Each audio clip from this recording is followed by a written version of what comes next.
Qu'est-ce qu'il faut pour qu'un livre me séduise? Qu'il me bouleverse, qu'il me questionne, ou qu'il m'apprenne quelque chose, ou qu'il me fasse rire aussi. Enfin, qu'il provoque chez moi une émotion intense.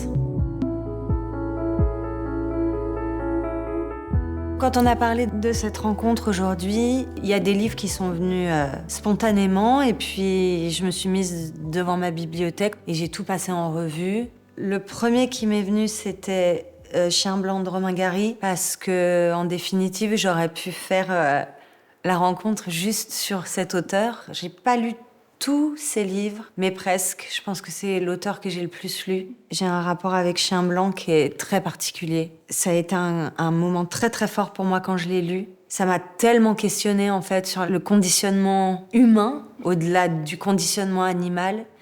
Et je pense que tous les livres, je les ai choisis parce que chacun à leur manière, ils m'ont bouleversée. Et la première fois que j'ai été bouleversée jusqu'aux larmes en lisant un livre, c'était Anna et Mr. God de Finn, que ma mère m'avait lu quand j'étais petite. Elle l'avait lu à mes frères et moi. Donc la première fois que j'ai entendu cette histoire, c'est pas à travers ma propre lecture. Et quelques années plus tard, je l'ai relu. Et c'est la première fois que j'ai pleuré en lisant un livre. Et ça a été très surprenant pour moi. Depuis toute petite, je savais qu'un film pouvait déclencher une si grande émotion, si forte, mais je ne savais pas qu'un livre pouvait la déclencher aussi. C'est l'histoire d'une rencontre entre une enfant et un jeune homme. Cet enfant va se poser des questions très profondes à un très jeune âge sur la vie, sur comment la vie fonctionne, sur Dieu, sur l'infiniment petit et l'infiniment grand. Et c'est une enfant qui va questionner profondément tous les humains qu'il y aura sur sa route. C'est un livre qui, d'une certaine manière, a une naïveté poétique et en même temps une profondeur spirituelle qui m'a bouleversée. C'est un livre que j'ai lu plusieurs fois dans ma vie. Il n'y en a pas beaucoup que j'ai lu plusieurs fois, mais sur cette table, il y en a plusieurs. Sur la plupart des livres que je lis, j'ai une habitude de corner des pages en bas quand il y a quelque chose qui me plaît. Et en fait, quand j'ai commencé ce livre, je cornais toutes les pages. Je ne sais pas si un livre a changé ma vision de l'amour, mais en tout cas, Fragment d'un discours amoureux de Roland Barthes m'a accompagnée. A accompagné mes errances, parfois. C'est une espèce d'expertise poétique, je dirais, parfois sublime, parfois grotesque. C'est un livre qui a éveillé en moi une réflexion sur moi-même, sur mon propre amour, l'amour que j'ai pour les autres, l'amour que j'ai pour moi. Mais c'est un livre qui, à certains moments, m'a fait beaucoup de bien, parce qu'il m'a bouleversée. En même temps, parfois, il m'a fait rire, il m'a fait prendre du recul sur moi-même. Il m'a permis aussi de me moquer de moi, parfois. Pour moi, c'est un immense livre que je me plais à feuilleter de temps en temps.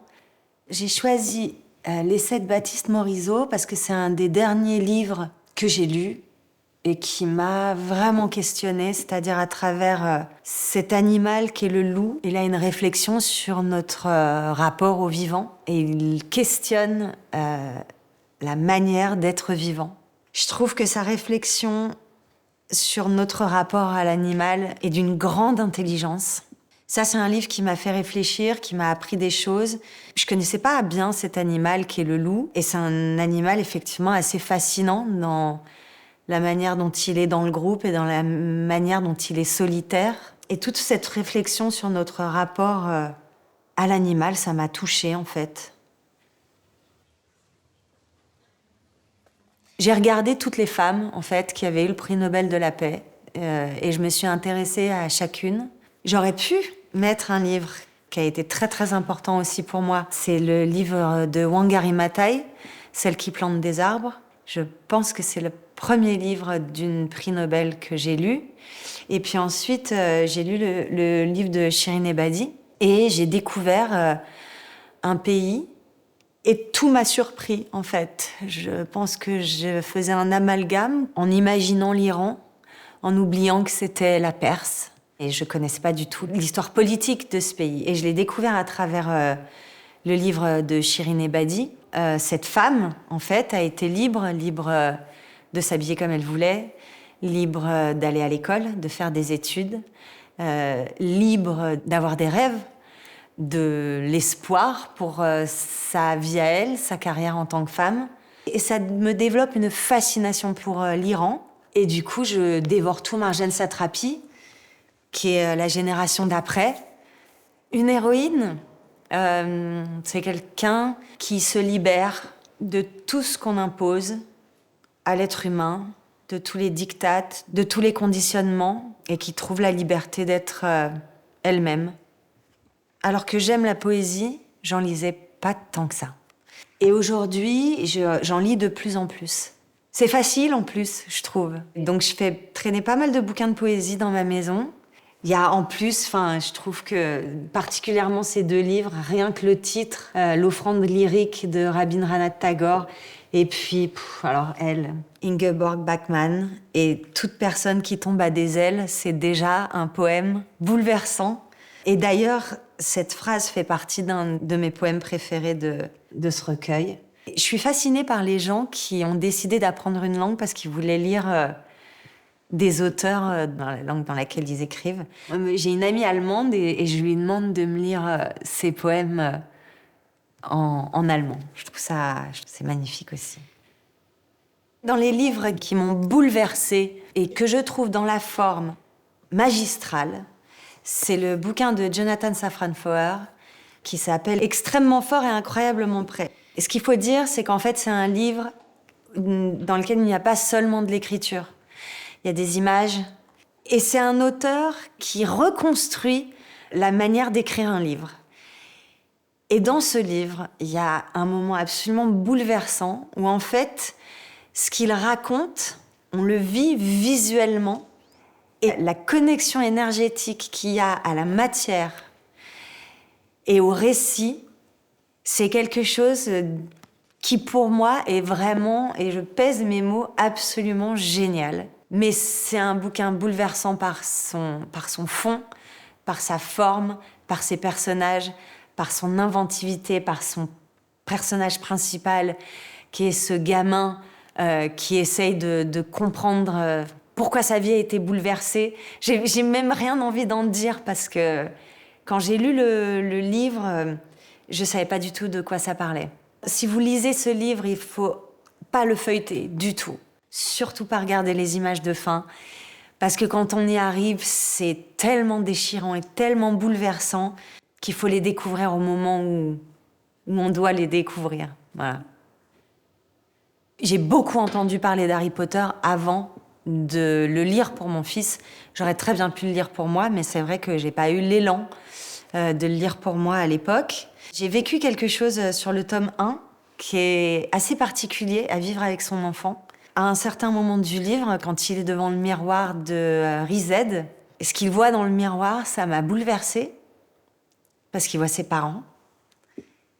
Et en fait, j'ai senti mon fils qui avait 6 ans à l'époque être bouleversé. En fait, on a pleuré tous les deux devant ce livre. Ce livre, il a une place particulière de par... déjà, de par toute cette saga Harry Potter qui est absolument extraordinaire, de ma relation de lecture avec mon fils. Donc, je lui ai lu le tome 1, je lui ai lu le tome 2. Et sur le tome 3, j'étais partie en voyage et c'est la première fois que je partais loin de lui si longtemps. Je suis partie 16 jours en Antarctique. Et du coup, j'avais enregistré un petit quart d'heure de lecture, donc 15 ou 16 fois, 17 même avec le voyage. Et quand je suis rentrée, comme le quart d'heure c'était pas assez, il avait fini le livre tout seul. Et c'est là qu'il s'est mis à lire.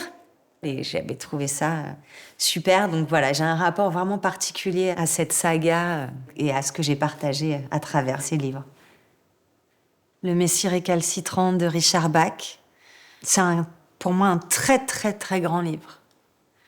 En fait, je pense que quand on arrive sur Terre, on a une connaissance profonde et pure qu'on met une vie à retrouver quelque part. Et le Messie récalcitrant, c'est l'histoire d'un pilote qui en rencontre un autre. Et cet autre pilote, qui est un sage, a décidé de plus l'être parce qu'en fait, il arrive d'une certaine manière, plus à connecter et à partager la pureté qu'il a en lui. Il y a des phrases qui m'ont accompagnée toute ma vie, qui continuent à m'accompagner. Bah voilà, là aussi, il y a des pages cornées. Et il y en a une que j'aime profondément. Apprendre, c'est découvrir ce que tu sais déjà. Faire, c'est démontrer que tu le sais. Enseigner, c'est rappeler aux autres qu'ils savent aussi bien que toi. Vous êtes tous apprenants, faisants et enseignants. Voilà, je trouve ça magnifique. Bon, et tout le livre est comme ça. Tout le livre est d'une grande sagesse, une grande vibration. Moi, il y a des livres qui m'ont guéri d'une certaine manière, qui m'ont aidé à avancer, qui m'ont permis de surmonter des choses.